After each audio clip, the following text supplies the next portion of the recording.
Media वालों को बुलाने का मकसद ये है कि मुसलसल समाजवादी पार्टी की जो नेशनल लेवल की टीम है वो मुतहर्रिक है कि मालेगांव शहर में तब्दीली आए, और वो लोग फिक्रमंद हैं कि मालेगांव शहर के बेहतर मुस्तकबिल के लिए यहाँ से लेकर बम्बई तक, बम्बई से लेकर दिल्ली तक लोग कोशिश कर रहे हैं कि यहाँ तब्दीली आना चाहिए। क्योंकि अखिलेश यादव साहब जब यहाँ आए उन्होंने शहर की हालत देखी और उनको हैरत हुई कि महाराष्ट्र में जो बोलते हैं कि सनती राजधानी है, महाराष्ट्र ऐसी रियासत है जो बहुत तरक्की याफ्ता है, इसके बावजूद मालेगांव शहर में इतनी गिरावट है और वो फिक्रमंद रहते हैं।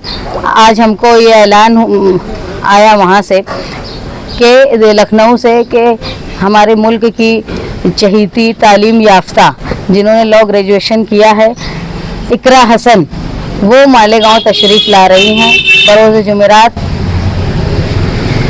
14 तारीख को, 14 नवंबर को सुलेमानी चौक में 10 बजे से लेकर 6 बजे से लेकर 10 बजे तक जलसा रहेगा।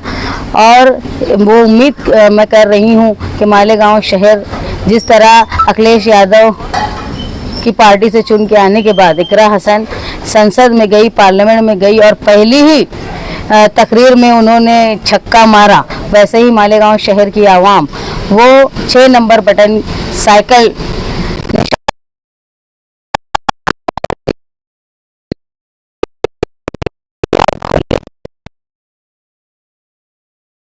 सांसद धर्मेंद्र यादव वो मालेगांव तशरीफ ला रहे हैं।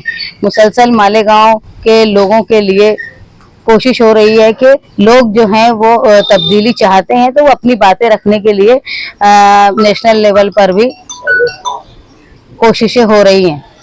बिलखुसूस मालेगांव शहर की खवातीन, जिनमें मैंने देखा जब घर घर में जा रही हूँ तो खवातीन में एक जोश है, एक चाह है कि वो तब्दीली की तरफ जा रही है। क्योंकि मालेगांव शहर में अगर डेवलपमेंट 1999 के बाद से बिल्कुल नहीं हुआ तो सबसे बड़ा असर अंदाज इस पर खवातीन हुई हैं।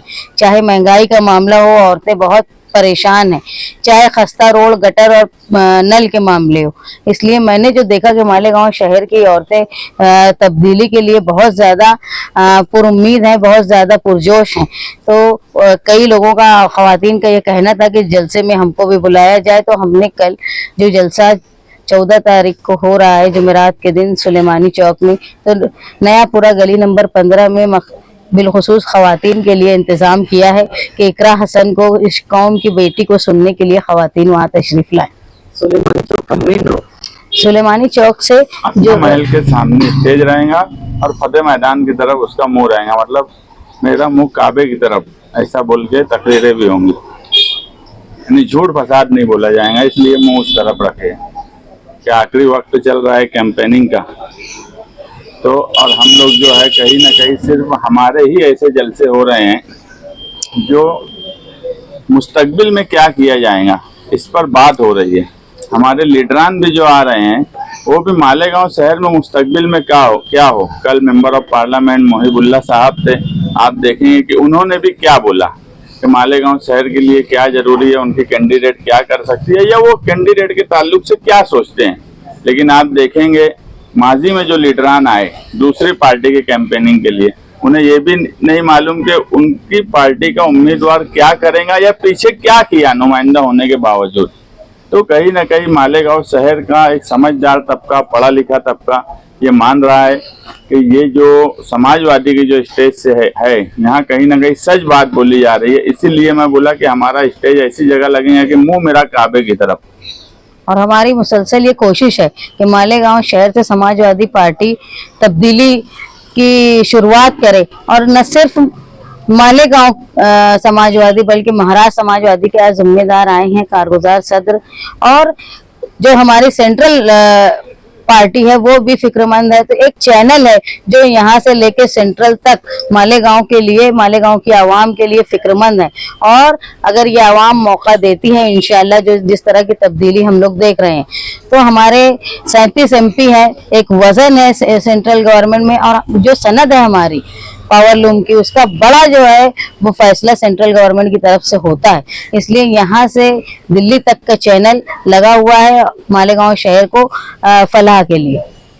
तो क्या बाकी लोगों को, बाकी जो पार्टियां हैं, उनको भी अब स्टेज मतलब किबले की तरफ रुख कर वो लगाना? लगा ही नहीं सकते ना, झूठ बोलते हैं, लगा ही नहीं पाएंगे, बोलेंगे भी तो नहीं लगाएंगे, सिर्फ झूठ तो बोल रहे हैं, तो कैसे लगाएंगे।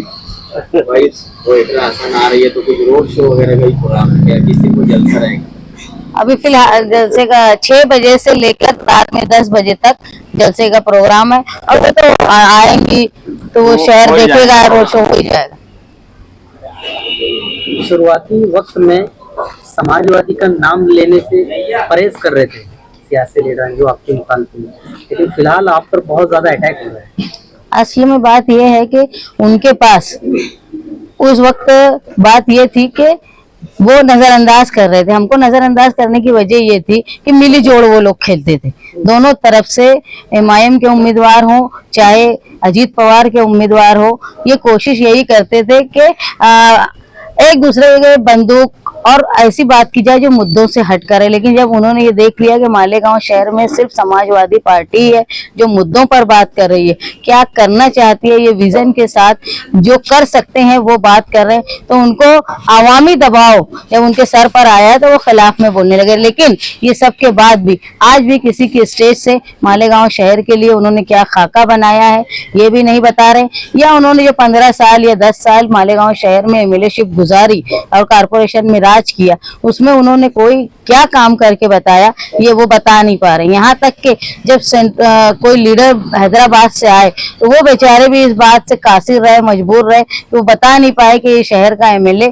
क्या काम करेंगे और या क्या कर चुके हैं।